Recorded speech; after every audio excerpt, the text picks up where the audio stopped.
dalam channel Menggemakan Tauhid, Menebar Sunnah. Bismillahirrahmanirrahim. Assalamualaikum warahmatullahi wabarakatuh. Innal hamdalillah nahmaduhu wa nasta'inuhu wa nastaghfiruh wa na'udzu billahi min shururi anfusina wa min sayyiati a'malina may yahdihillahu fala mudilla lahu wa may yudlil fala hadiya lahu. Asyhadu an la ilaha illallah wahdahu la syarika lahu wa asyhadu anna Muhammadan 'abduhu wa rasuluhu la nabiyya ba'dah. Allahumma salli wa sallim ala Muhammad wa ala alihi wa ashabihi wa man tabi'ahum bi ihsanin ila yaumiddin. Faqala ta'ala ya alladziina aamanu ittaqullaha haqqa tuqatih wa la tamutunna illa wa antum muslimun. Amma ba'd. Bapak Ibu semua, para hadirin wal hadirat, jamaah di Radio Darussalam rahimani rahimakumullah dan para pendengar dimanapun berada, azani Allah wa iyyakum wa rahimani rahimakumullah jami'an. Alhamdulillah, kembali kita dimudahkan Allah Jalla wa Ala dipertemukan dalam kajian Jumat malam insyaallah berbicara tentang masalah tazkiyatun nafs. Bahasan kita malam ini adalah hakikatun niyah wa fadluha, ya. Hakikat niat dan keutamaannya. Berbicara tentang masalah niat tentu ada perkara yang sangat penting, ya, sangat-sangat penting. Karena sebagaimana bahasan kita terdahulu, yaitu tentang masalah ikhlas, ya. Ikhlas pun adalah perkara yang sangat mendasar, mendasari segala sesuatu dari setiap amal yang dilakukan seorang hamba.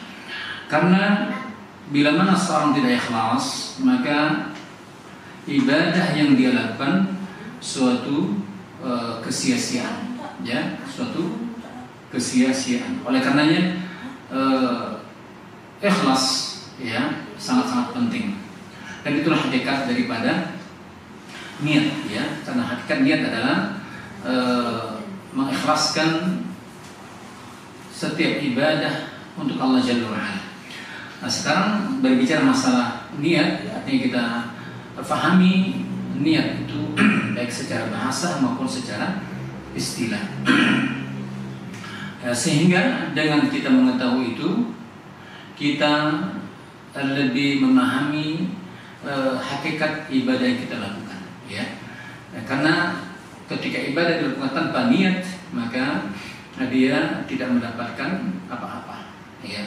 Bahkan dengan niat yang sederhana, yang karena secara umum ibadah ini ada yang wajib, ada yang mubah, ada yang makruh, ada yang haram, ya. Maka ketika niat itu tertanam dalam hati setiap muslim, misalkan kita katakan perkara yang mubah, ya, yang rutinitas dia lakukan mungkin. Ketika dia tidak ada niat dalam hatinya untuk apa dia berniat dan seterusnya, maka dia berjalan apa adanya, tidak memiliki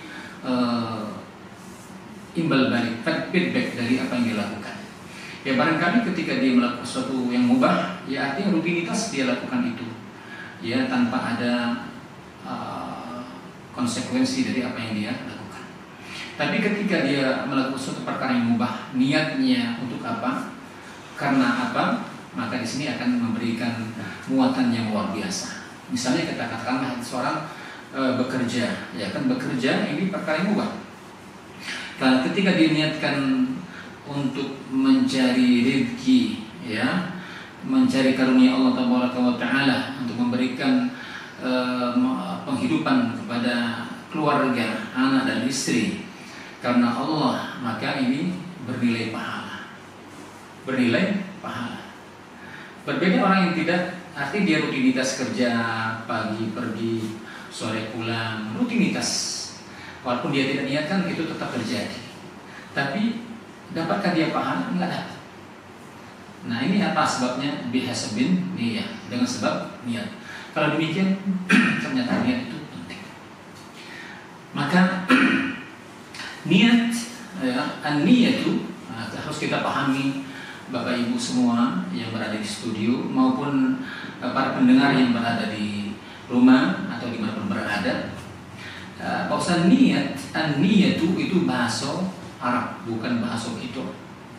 Ya, tapi sudah menjadi bahasa kita, niat. Hampir setiap kita sudah memahami niat itu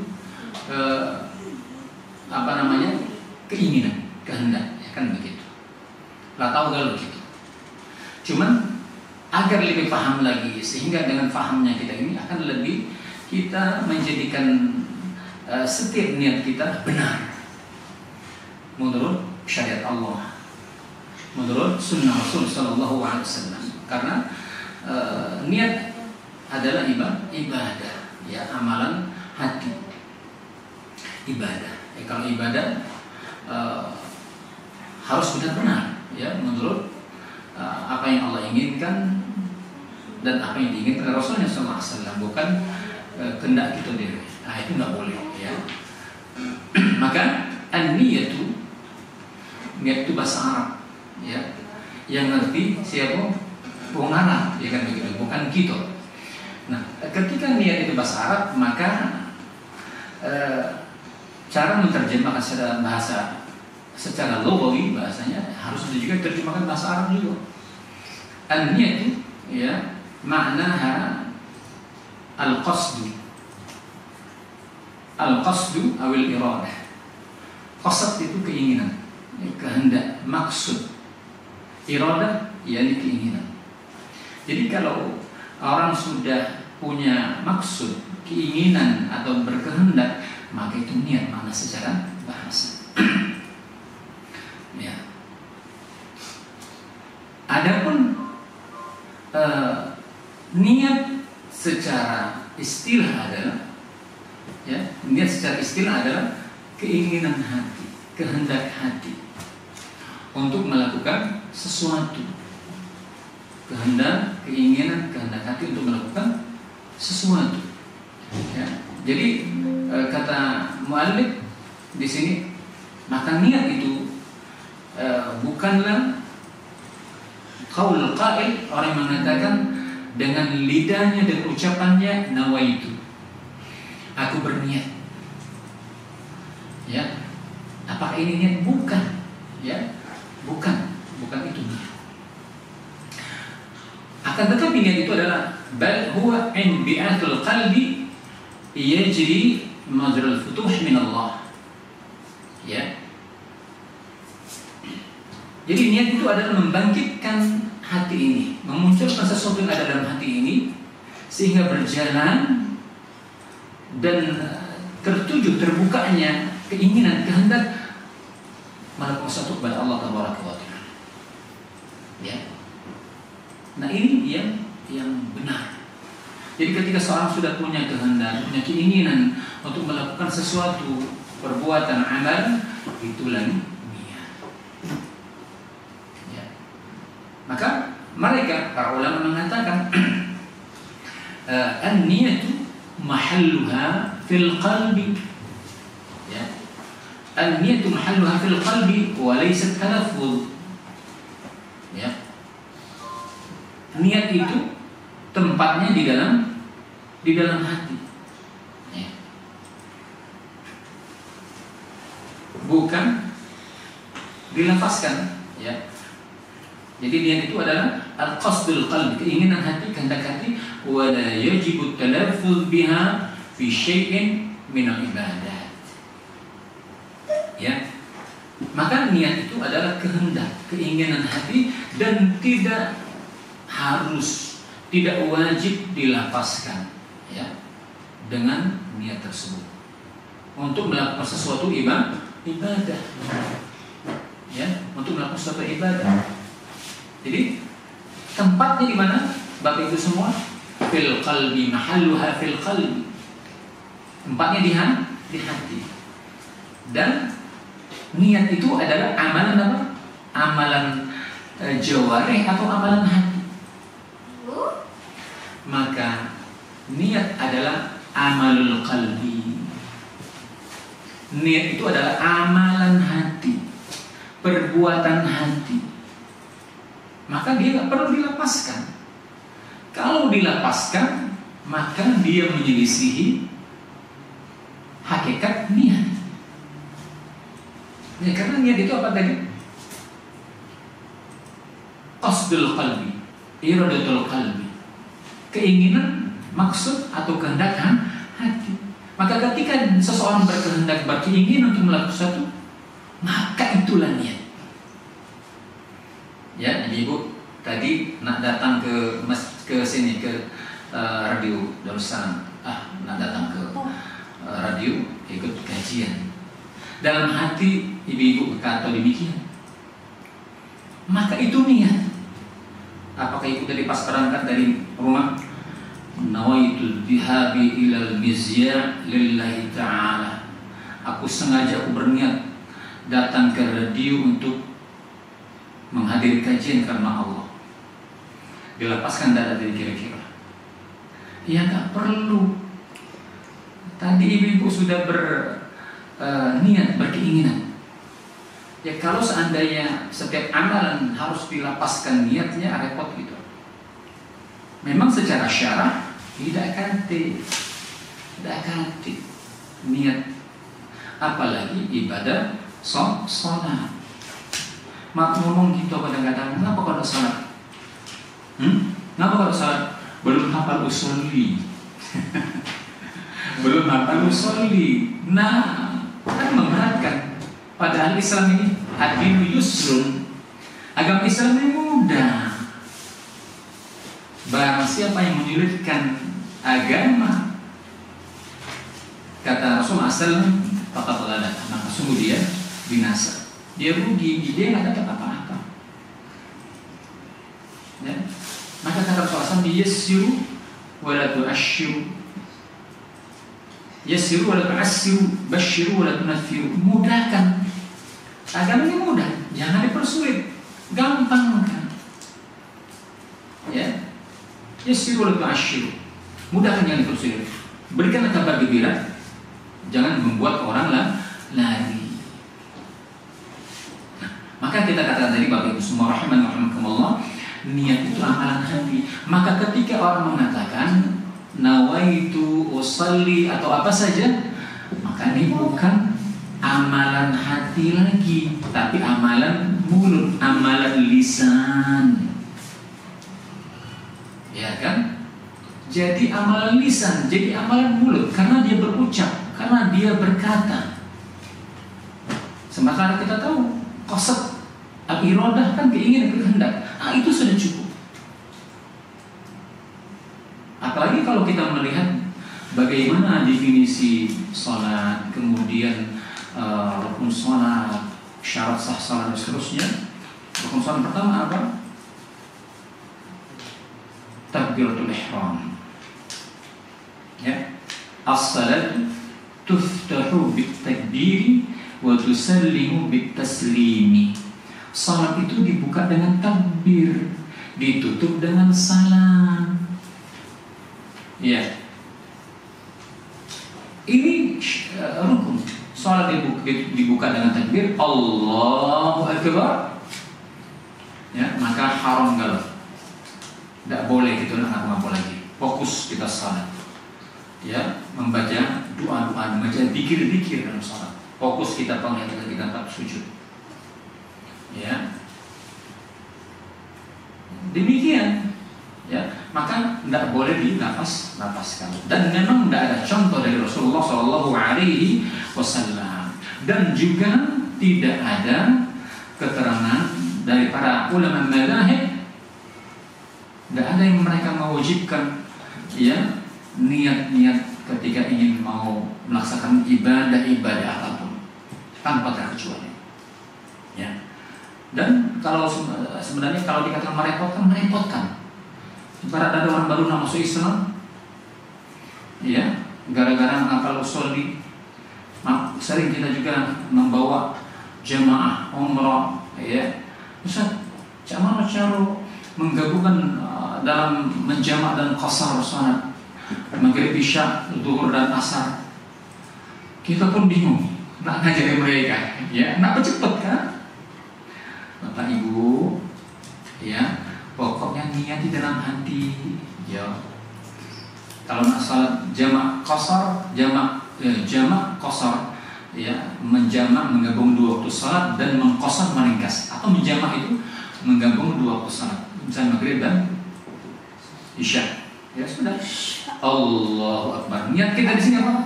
Menggabungkan salat maghrib dan isya.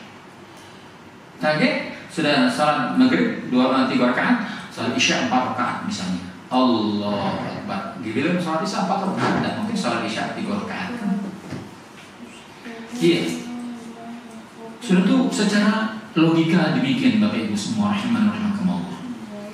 Kalau kita nak sholat ya, nah misalnya Bapak Ibu semua sholat, misalnya Bapak Ibu sholat sendirian di masjid, misalnya kan bapak-bapak sholat di masjid nih, sholat di masjid sendirian, orang sudah selesai sholat. Kan Bapak Ibu tadi bapak misalnya nak sholat sendiri, usolli fardhal maghrib salasa maghrib salasa pada mustaqbil kiblat ada lillahi ta'ala, ya kan? Karena sholat sendiri ada Allah, ya kan? Baca di tanah, baca Al-Fatihah, pas datang celepuk, ya, mukul bahu kita. Nah, kira-kira Bapak Ibu berhenti tidak sholatnya? Berhenti tidak? Yang benar tidak berhenti, ya kan? Tidak berhenti sholat kita, lanjut terus.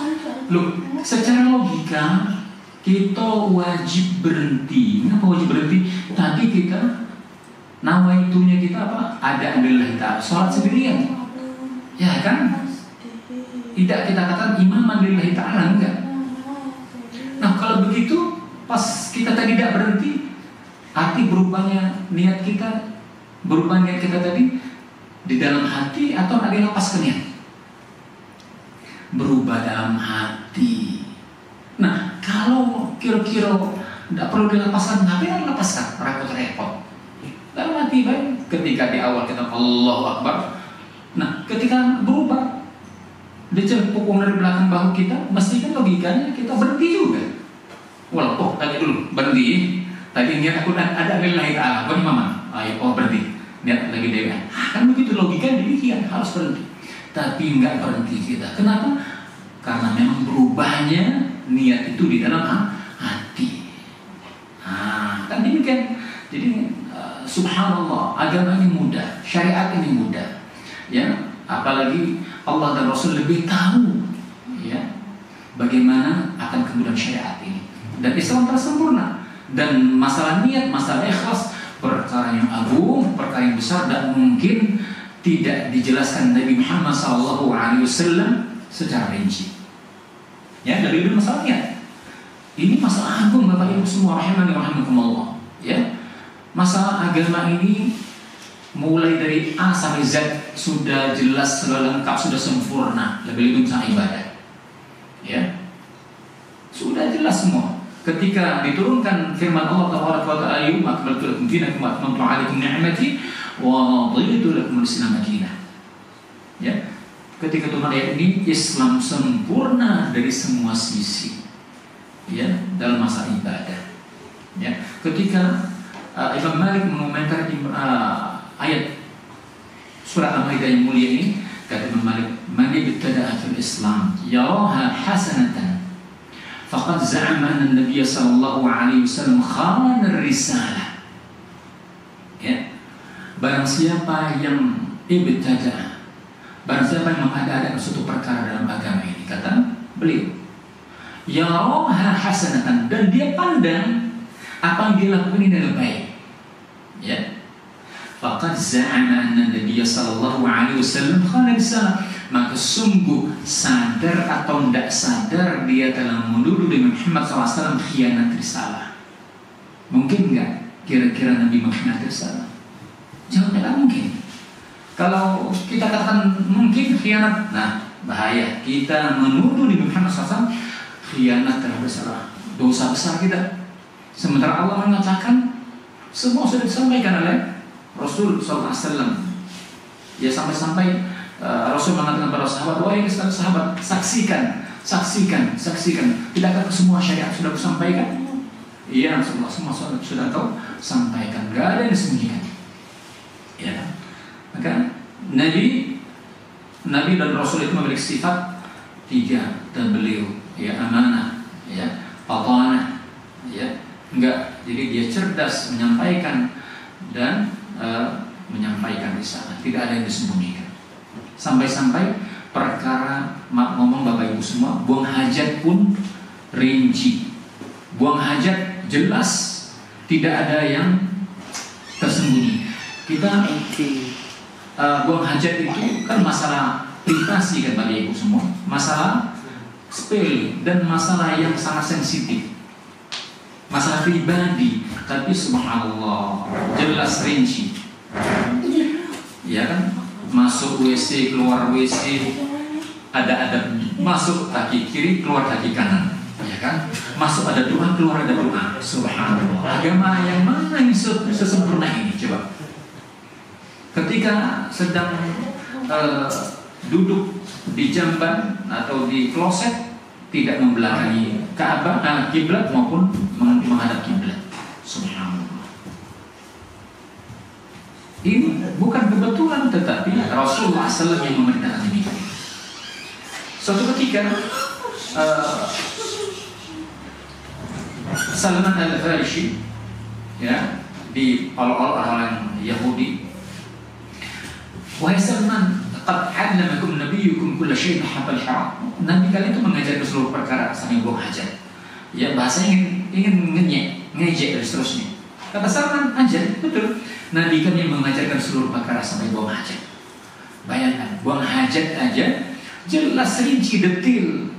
Maka Bapak Ibu semua rahimakumullah, kalau perkara buang hajat saja begitu rinci, begitu detil Islam mengajarkan, Rasulullah SAW mengajarkan, maka jawabannya nggak mungkin Nabi lupa terhadap perkara-perkara yang agung, perkara-perkara yang besar.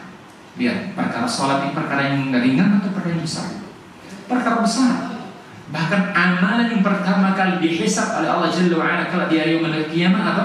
As-salah. Nah, ketika ini mengawali sholat, kan niat di sini dan diawali sholat dengan takbir. Siapa yang mengajarkan? Nabi. Dan sholat kita katakan tadi, nggak mungkin nggak dijelaskan secara detail. Nggak mungkin Nabi Muhammad SAW nanti memerintahkan, menyuruh umatnya bingung, ya, mungkin nggak mungkin, pasti dijelaskan secara rinci biar umat nggak bingung, nggak berselisih lagi. Nah sekarang ketika terjadi perselisihan antara kaum muslimin, apa yang terjadi? Karena nggak paham dalil, itu masalahnya. Karena nggak membaca, karena taklid buta, ikut-ikutan tanpa dalil.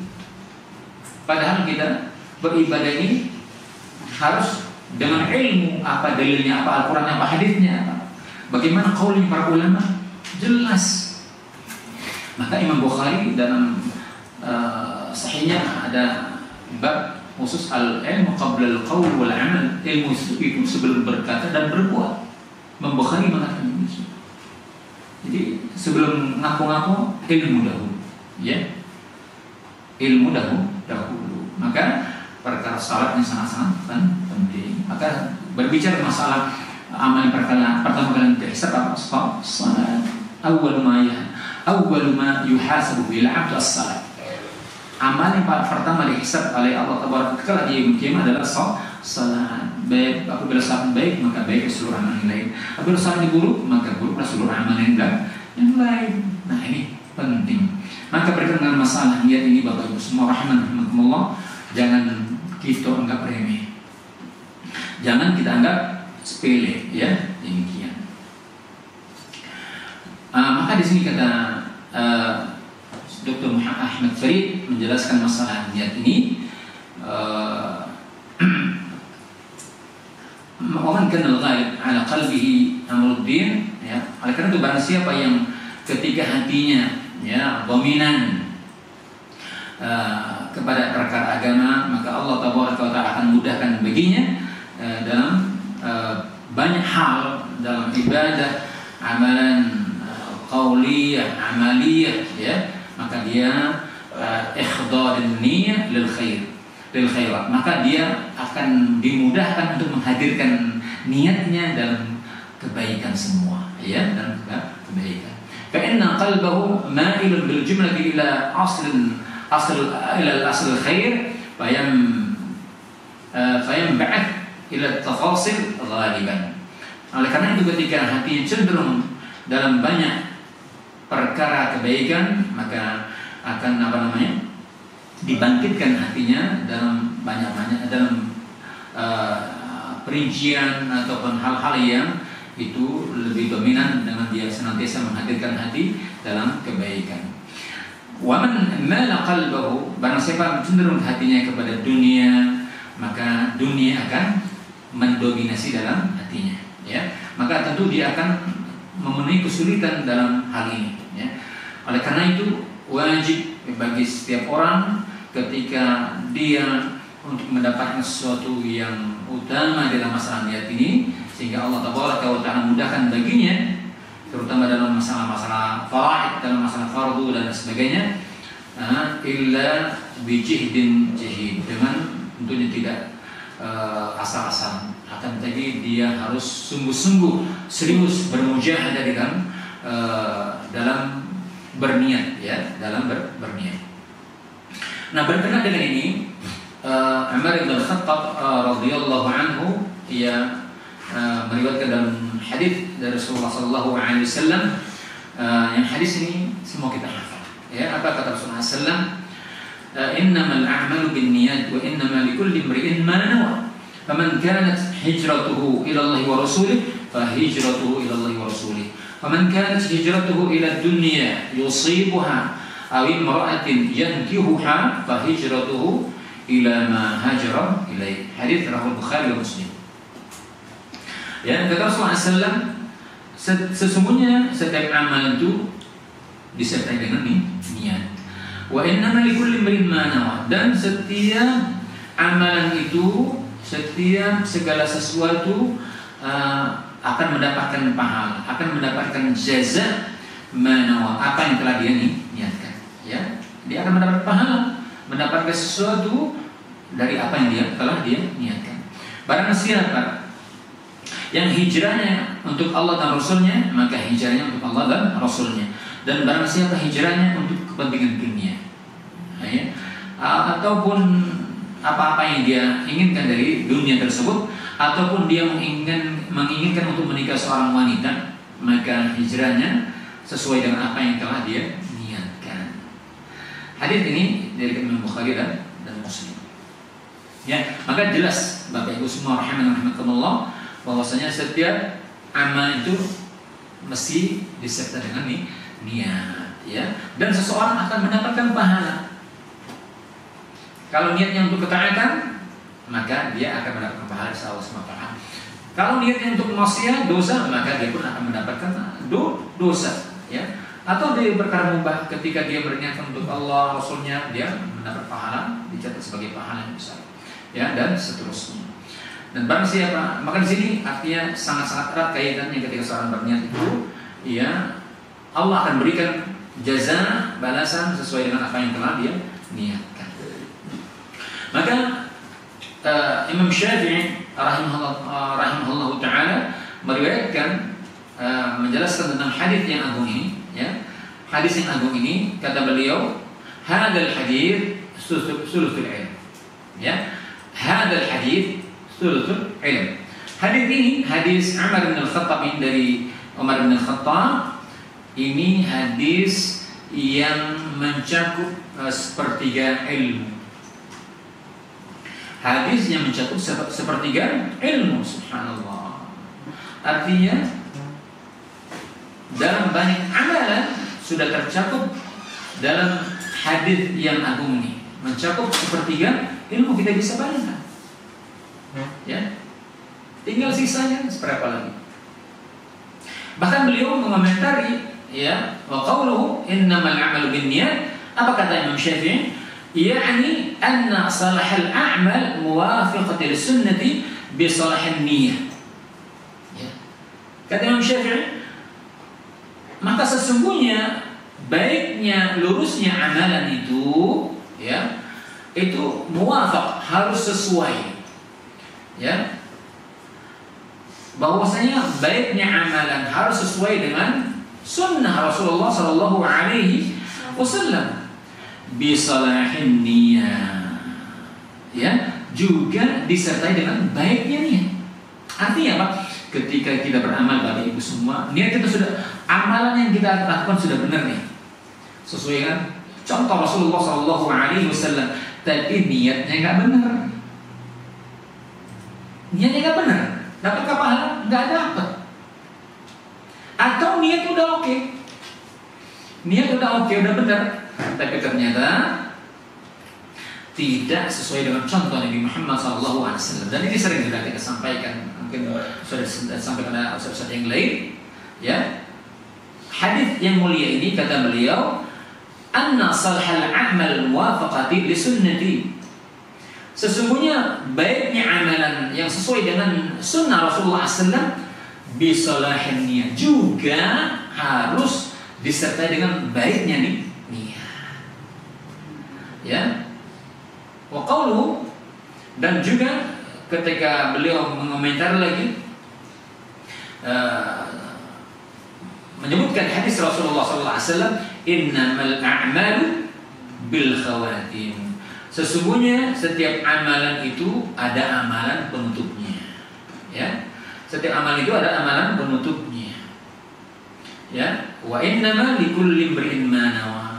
Maka sesungguhnya ya seseorang itu meniatkan mendapatkan pahala, mendapatkan jaza, imbalan, ya, pahala dari Allah Tabaraka wa Ta'ala, manawa, apa yang telah dia niatkan, yakni sawabul amil ala amalihi bihasbin niyat, bihasbin niyat as-salih allati yajma'uha fil amalil wahid. Kata mu'allif di sini, ya, pahala seseorang beramal atas amalan yang dia lakukan, maka dia mendapatkan apa yang dia niatkan. Apa yang dia niatkan dan niatnya yang saleh, yang telah terkumpul dalam amalan-amalan yang dia lakukan, dalam suatu amal dia lakukan. Ya. Maka di sini kata beliau juga menjelaskan sabda Rasulullah SAW, "Man kana hijratuhu ila Allah wa rasulih, fa hijratuhu ila Allah wa rasulih. Man kana hijratuhu ila dunya yusibuha am imra'atin yankihuha, fa hijratuhu ila ma hajara ilayhi." Ba'da irsya'ul qa'idah al-ula, dzakara mathalan lil a'mal allati sawwaratha wahidah takhtalifu fi salahiha wa fasadiha. Ya, oleh karena itu, ya, dari kaidah ini, ya, dari hadis Rasulullah SAW ini, di mana Rasulullah SAW menyebutkan contoh dari amalan-amalan yang telah digambarkan dalam hadis ini dalam satu bentuk, satu amalan, ketika dia menyelisihi, ya, bagaimana niatnya, ya, maka itu dia akan mendapatkan pahala atau tidaknya tergantung dengan baik atau rusaknya daripada niatnya. Maka di sini amat sangat bergantung. Kapan dia dapat pahala? Ketika niatnya lurus. Kapan dia tidak dapat pahala? Ketika niatnya rusak. Ya. Kemudian kata Dr. Ahmad Farid menjelaskan dalam kitab beliau ini, "Wan niyatus salihah la taghayyar al-ma'asi an mawdi'iha." فلا ينبغي أن يفهم الجاهل ذلك من عموم قوله صلى الله عليه وسلم إنما الأعمال بالنيات. Ya, maka niat yang saleh, niat yang benar, niat yang lurus itu tidak akan pernah dapat merubah maksiat dari tempatnya. Ya, jangan pernah berpikir orang-orang yang jahil, orang-orang yang maaf ngomong, kalau begitu kita rubah niat kemaksiatan, tujuannya baik, insya Allah berubah menjadi kebaikan. Seperti misalnya Zorro, film Zorro, apa ya Zorro? Maling, ya, maling duit pembesar, raja atau orang-orang inilah, terus dibagikan kepada fakir miskin, misalnya. Ya, ini boleh nggak? Ya nggak boleh, maling ya maling tetap. Tidak bisa digabungkan antara ketaatan dengan kemaksiatan dengan ketaatan. Maksiat, ketaatan. Ya. Ya, misalnya orang melakukan suatu maksiat untuk dia korupsi, kemudian setelah dapat dia berangkat haji, berangkat umroh. Nah, ini nggak bisa niatnya, nggak boleh dia mengambil sesuatu yang haram terus dia pakai untuk ibadah. Maka kemaksiatan tidak bisa berubah dengan niat yang sah menjadi baik. Ya. Gara-gara apa? Misalnya orang memahami niat, ya, innamal a'malu binniyat. Nah, dia palingkan niat ini dengan niat yang baik untuk berubah maksiat. Makanya penting ini belajar. Boleh bisa nggak orang yang ngomong jahil memahami seperti ini? Boleh jadi. Ya, dia memahami dengan logikanya, dengan akalnya.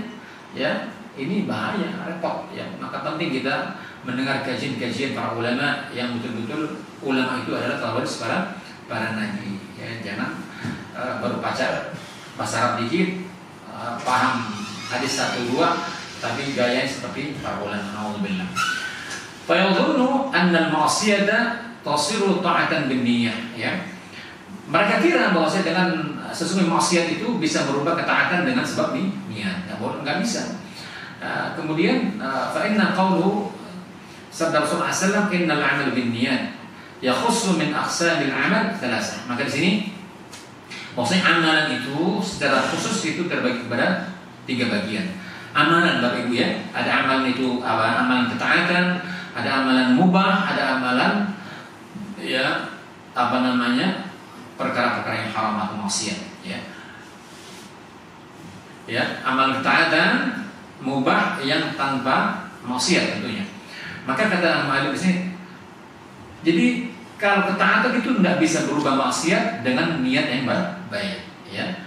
Kemudian perkara mubah tidak juga bisa berubah kemaksiatan atau ketaatan dengan sebab niat, ya. Oleh karena itu maksiat tidak akan pernah berubah menjadi ketaatan dengan sebab ketaatan dengan niat niat yang benar. Maka dukhulun niyah fil ma'siyah idza indafu ilaiha qusurun khabitha ya tudha'af wizruha wa baluha. Oleh karena itu masuknya niat dalam kemaksiatan ketika dia disandarkan kepada niat, maka ini bisa terjatuh kepada perkara-perkara yang khabitha yang buruk. Ya, maka seorang akan mendapatkan dilipat gandakan dosa atau pahalanya sesuai dengan apa yang dia niatkan itu tadi, ya. Tudha'af widhaha wa baluha. Bahkan itu akan dilipat gandakan pahala atau apa saja yang telah dia lakukan, ya, dari setiap niat ataupun amal yang telah dia lakukan. Wallahu a'lam bishawab. Mungkin kita cukupkan sementara, akan kita lanjutkan setelah salat Isya insyaallah taala. Assalamualaikum warahmatullahi wabarakatuh. Bismillahirrahmanirrahim. Alhamdulillahil alamin, hamdan katsiran thayyiban barakan fihi kama yuhibbu rabbuna wa yarda. Allahumma shalli wa sallim ala Muhammad wa ala alihi wa ashabihi wa man tabi'ahum bi ihsanin ila yaumil amma ba'd. Baik Bapak Ibu semua, para pendengar Radio Russalam dimanapun berada, azani Allah wa iyyakum wa rahimani wa rahmatullah. Kita lanjutkan bahasan kita tentang masalah hakikat niat sekaligus keutamaan niat. Tadi kita sampai kepada bahasan tentang niat yang saleh itu tidak akan pernah dapat merubah maksiat dari keadaannya, dari hukum asalnya. Kemudian kata mu'allif di sini, wa ta'at murtabitun bin niyat fi asli sihhatiha. Bahwasanya apa saja amalan ketaatan amat sangat banyak, ya. Jadi apa saja yang Allah Tabaraka wa Ta'ala perintahkan, baik perkara yang mubah, perkara yang sunnah maupun perkara yang wajib, itu semua adalah ketaatan, ya. Itu erat kaitannya dengan niat. Dan aslinya ketika seorang melaksanakan ketaatan itu apa? niatnya harus sahih, ya, harus sahih, benar, lurus untuk apa? Untuk Allah Taala. Maka ketika dia melaksanakan ketaatan dengan niat yang lurus, maka dia akan mendapatkan pahala. Al-jaza min jinsil amal. Jadi seorang itu akan mendapatkan pahala sesuai dengan amalannya. Artinya amalan niatnya lillahi azza wajalla, ya, lillahi azza wajalla. Dan ketika ketaatan amal kebajikan yang saleh, tapi ketika dia meniatkan tidak sahih niatnya, maka dia pun tidak mendapatkan apa-apa dari ketaatan yang dia lakukan. Ya, oleh karena itu ketika seorang ketaatan yang dilakukan, berbagai macam ketaatan dengan niat yang sahih, yang benar, wa fi tudha'if fadluha, maka tentu akan dilipat gandakan apa? Pahala. Akan dilipat gandakan keutamaan dari niatnya tersebut, ya. Fa'amal asal, oleh karena itu asalnya ketika seorang berniat, ya, dengan niat yang untuk beribadah hanya kepada Allah Taala, artinya apa? Dia mendapatkan pahala. Dia mendapatkan apa yang telah dia niatkan. Oleh karenanya, fa'inna nawa ar-riya sara maksiyah. Maka apapun ketaatan apapun yang dilakukan oleh seseorang dan dia niatnya ternyata riya, minta dilihat, minta didengar, atau ujub, bangga dengan amalnya, sarat maksiyah, maka ketaatan yang dilakukan menjadi maksiat. Ya, maksiat, dosa, artinya nggak dapat pahala. Maka berlipat gandanya keutamaan, ya, bikasratin niat al-hasanah. Itu sangat erat kaitannya dengan niat yang hasanah, niat yang baik. Wa amal mubahat fama min syai'in minha illa wa yahtamilu niyyah. Bahkan perkara-perkara mubah, ya, perkara-perkara yang keseharian yang dilakukan oleh setiap muslim, amalan-amalan yang keseharian, ya, yang mubah, maka ketika dia niatkan untuk sesuatu yang baik, maka dia pun akan mendapatkan pahala sesuai dengan niatnya. Nah, seperti kita aslinya berpakaian itu adalah mubah, hukum asalnya. Tetapi ketika dia dalam rangka untuk menutup aurat adalah wajib, maka artinya perkara mubah itu bisa menjadi wajib dengan sebab apa? Dengan sebab hukum menutup aurat wajib, ya. Maka kalau demikian hukum berpakaian, ya, kalau dibawa untuk menutup aurat maka dia menjadi wajib. Aslinya mubah, ya, boleh saja. Kebiasaan, adat istiadat dan seterusnya. Yasiru biha min muhassinil qurbat, bahkan menjadi akan dengan niat itu akan menjadi baik semua perkara-perkara yang mendekatkan diri kepada Allah Subhanahu wa ta'ala, wa yanalu biha ma'al darajat. Bahkan seseorang dengan lurusnya niatnya, dengan baiknya niatnya, seseorang akan memperoleh derajat tinggi di hadapan Allah Subhanahu wa ta'ala. Sebaliknya, ketika seorang dalam melaksanakan ketaatan, dalam melaksanakan yakni al-qurban, amalan-amalan untuk mendekatkan diri kepada Allah Taala, tapi niatnya dengan niat yang khabithah, niat yang sayyi'ah, maka dia tentu bukan malah mendapatkan kedudukan yang tinggi, tapi mendapatkan kedudukan yang rendah, ya, di hadapan Allah Taala. Kemudian kita masuk kepada keutamaan, ya, fadlun niyyah, keutamaan niat. Di sini Dr. Ahmad Farid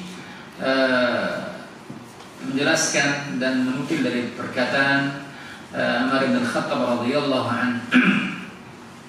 Apa kata Umar bin Khattab radhiyallahu anhu? Annahu qala afdalul a'mal adabun ma faradallahu ta'ala. Ya.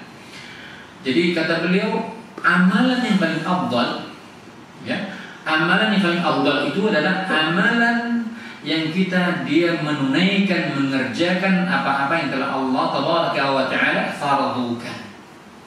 Ya. Ya. Jadi ini amalan yang paling afdal itu adalah ketika seorang menunaikan apa-apa yang telah Allah tabaraka wa ta'ala wajibkan, apa-apa yang telah Allah tabaraka wa ta'ala fardukan. Ya. Kemudian al-wara'. Al-wara' amma haramallah. Wara' itu apa maknanya? yakni menjaga diri. Ya. Menjaga diri dari apa yang telah Allah tabaraka wa ta'ala haramkan. Ya, ini wara'. Bahkan sebagian para ulama memiliki sifat wara', bahkan memahami juga makna antara wara' dengan zuhud, ya. Bahkan sebagian para ulama itu zuhudnya luar biasa. Zuhud itu artinya bahkan dalam hadis izhad, ya, zuhudlah fi ma'in nas yuhibbukan Allah, ya. Zuhudlah kalian di sisi manusia akan mencintai kalian, dan zuhudlah apa yang telah Allah tabaraka wa ta'ala perintahkan atau larang, maka niscaya Allah tabaraka wa ta'ala akan mencintai kalian, ya. Artinya terkadang perkara-perkara zuhud itu perkara-perkara mubah, ya. Sebagian dari para ulama yang memiliki sifat zuhud, ya, mereka meninggalkan perkara mubah, walaupun asalnya boleh, halal dan seterusnya, tapi mereka khawatir bila mana mereka mencintai perkara tersebut bisa melalaikan mereka untuk mencintai Allah, lebih mencintai akhirat, ya. Nah ini wara', ya, adalah sifat yakni menjaga diri, ya, amma haramallah, dari apa-apa yang telah Allah tabaraka wa ta'ala haramkan. Kemudian sidqun niyyah fima 'indallahi ta'ala, ya. Ini keutamaan niat, ya. Yakni niat yang benar, niat yang jujur, ya, pada apa-apa di sisi Allah tabaraka wa ta'ala. Artinya pada setiap amalan, qaulun wa amalun, ya, meluruskan niat pada setiap amalan apa saja, perkataan apa saja di sisi Allah tabaraka wa ta'ala. Dia sidqun niyyah, niatnya benar, niatnya lurus, bukan karena dunia, bukan karena manusia, bukan karena jabatan atau semisalnya. Nah ini keutamaan di antara keutamaan niat. Qala ba'dus salaf, pada salaf, sebagian salaf mengatakan tentang masalah keutamaan niat, apa kata mereka? Rubba 'amalin saghirin ta'azzamahu an-niyyah, ya, wa rubba 'amalin kabirin tasaghgharahu an-niyyah, ya. Amalan boleh jadi amalan yang saghir, ya, boleh jadi amalan yang kecil, yang remeh, yang kita anggap enteng, ya, ibu sekalian, ya. Boleh jadi amalan yang kecil dia akan menjadi besar, dia akan menjadi agung. Apa sebabnya? Niatnya lurus, niatnya karena Allah tabaraka wa ta'ala, maka dia menjadi apa? Menjadi ta'azzam, ya, menjadi azim, menjadi agung amalan itu. Padahal amalan kecil. Ibarat seseorang punya uang cuman 10.000, ya, dia sumbang ke masjid, dia sumbang untuk kepentingan kaum muslimin, ya, dia sumbang 10.000, niatnya luar biasa, ikhlas luar biasa, dan dia memiliki uang itu cuma 10.000 tok, dan dia mencintai uang 10.000 ini, nak beli beras untuk anak istrinya, tapi karena dia mencintai menginfakkan harta agar dia mendapatkan pahala dari Allah SWT, dia infakkan. Niat yang lurus ini menjadi besar, agung, mengalahkan orang yang menginfakkan 1 miliar. Ada orang menginfakkan 1 miliar, tapi apa? Wah, keren, si fulan menginfakkan 1 miliar, diumumkan ya di masjid fulan, di medsos dia sebarkan, lihat nih, keren, saya orang kaya. Nah, misal begitu kan, maka nggak ada artinya dia menginfakkan hartanya 1 miliar karena dia apa? Sesumpah. Apalagi kalau ternyata dia setelah menginfakkan dia sebut-sebut fulan itu tidak kusumbang, tidak maju usahanya. Sehingga apa yang diinfakkan menyakiti hati orang lain, menyakiti hati orang lain. Nggak dapat pahala seperti ini. Makanya rubba amal kabir, boleh jadi amalan yang besar tasagharu, menjadi kecil, menjadi haba'an manthura, seperti debu yang berterbangan, nggak ada nilainya di sisi Allah tabaraka wa ta'ala. Maka di sini Bapak Ibu semua rahimanallah, pentingnya niat. Ya, pentingnya niat. Berkata juga Yahya ibn Abi Katsir, apa kata beliau? Ta'allamu niyyata. Ta'allamu niyyata fa innaha ablagh min al-amal. Subhanallah. Ya. Kata Yahya ibn Abi Katsir, ta'allamu niyyata, belajarlah kalian akan niat. Belajarlah kalian akan niat. Karena sesungguhnya niat itu adalah ablagh, seutama-utama amalan. Subhanallah. Ya, kita diperintahkan untuk belajar, bukan niat uji kita tuh gampang, enggak. Ya, niat, yang penting niat. Uji kita enteng, mudah itu enggak. Niat itu amalan yang paling berat, karena dia menyangkut masalah masalah hati, ya kan? Dan hati kita ini bisa dan cepat berubah, ya, cepat berubah. Maka Nabi kita yang mulia sallallahu alaihi wasallam selalu berdoa agar dimantapkan hati. Ya muqallibal qulub, tsabbit qalbi ala dinik. Wahai Rabb yang membolak-balikkan hati, mantapkan hatiku di atas agamamu. Ya muqallibal qulub, sarrif, ya musarrifal qulub, sarrif qalbi ala ta'atik. Wahai Rabb yang memalingkan, membolak-balikkan hati, palingkan hatiku di atas ketaatan kepadamu. Kenapa? Karena yang diintip oleh iblis itu adalah hati kita ini. Kalau dia nak ganggu amalan kita udah baca, ya udah baca dia. Tapi hati gampang dia ubah, dia goda, ya. Dia masuk ke dalam diri kita ini seperti Rasulullah SAW, seperti masuknya seperti aliran ya, jadi ke menjerdam, ya, masuk ke dalam tubuh manusia seperti aliran dan darah. Nah, bisa kita bayangkan bagaimana iblis menggoda kita. Maka niat wajib dipelajari. Ta'allamun niyyah, maka belajarlah kalian akan niat, karena niat adalah seutama-utama amalan. Karena niat adalah amalan hati, ya, amalan hati. Kemudian yang terakhir, ya, yang terakhir dikatakan oleh Ibnu Umar, ya, Abdullah bin Umar, annahu sami'a rajulan 'inda ihramihi yaqul, ya, Abdullah bin Umar ketika dia mendengar seorang laki-laki tatkala di ihram, dia mengatakan, ya, Allahumma inni uridul hajj wal umrata, faqala lahu, dia mengatakan, ya Allah, sesungguhnya aku berkeinginan melaksanakan haji dan umrah. Ada seorang mengatakan demikian, ya. Maka Abdullah bin Umar mengatakan, atu'alimun nas, apakah engkau ingin memberikan tahu kepada manusia? Apakah engkau ingin iklankan kepada manusia bahwa engkau ingin umrah dan haji? Awalaysa Allah ya'lamu ma fi nafsik? Tidakkah Allah mengetahui apa yang ada di jiwamu? Tidakkah Allah tabaraka wa ta'ala mengetahui apa yang ada di hatimu? Ya, kata Abdullah bin Umar, Wa dzalika li'anna an-niyyah hiya qasdul qalbi.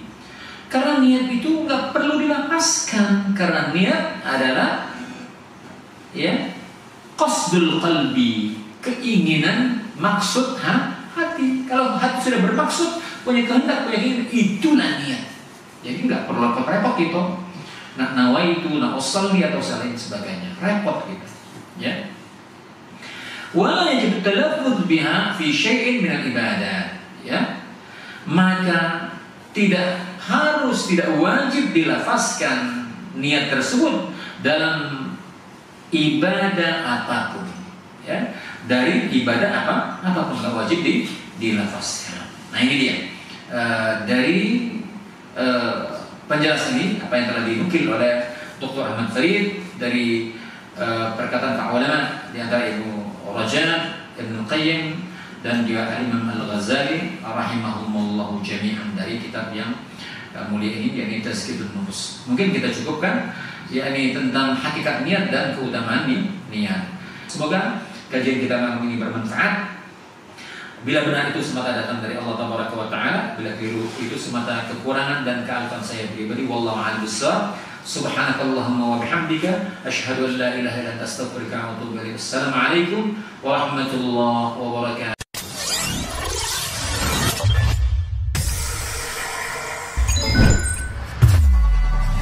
Darussalam Channel, menggemakan tauhid, menebar sunnah.